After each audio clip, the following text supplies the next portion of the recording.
All right, good morning, everybody. Let's have a little talk about getting out there and relaxing. That's what I'm doing today. Is I'm here on a vacation, but I wanted to get you guys a video in. So I think there's a very big value in getting out of your space, getting out of where you are day to day, and hanging out with people. People, just for fun. You got to take a little time and play.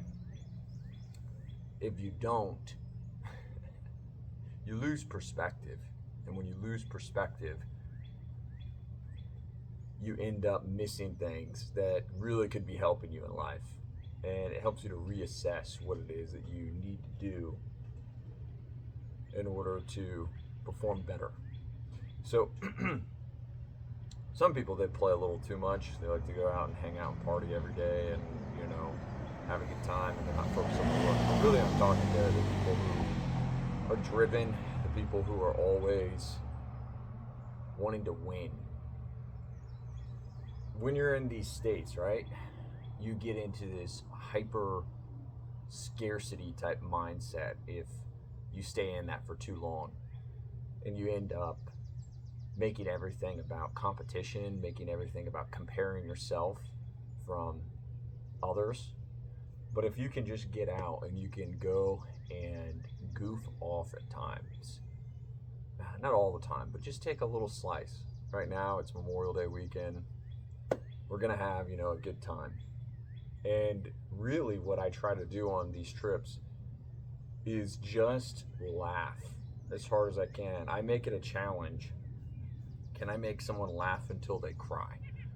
Or can we all just goof off so much until people are hysterical? It's a good time. And in doing that, you lighten all of that anxiety that you built up just from hustling all the time. It allows you to let go. And when you can do this, it gives you clarity of mind. It gives you a clarity of mind of, a lot of times for me, almost every time, I worry too much on things. I get into what I'm doing and I make a bigger deal out of it than it really is, and I end up thinking that things won't go well in the moment. But when I come out and I end up taking some time just to enjoy life, let's say, I realize that I really am not in all that much of scarcity. I really have a lot already. And in these moments, it makes me more appreciative. It gives me more gratitude, which in turn, the really cool part is it makes you see more opportunity. It makes you see more potential of what things could be. And when you see that potential, what things could be, etc., you end up having more successes in life. The Bible talks about in Psalms, there's a time for joy, time for sadness, time for peace, time for war, etc., etc. You have to make time for everything. And with that, this is going to be a short video, and well, I'm going to go and I'm going to enjoy my vacation. But you guys, hope you have a good weekend. Have a good one.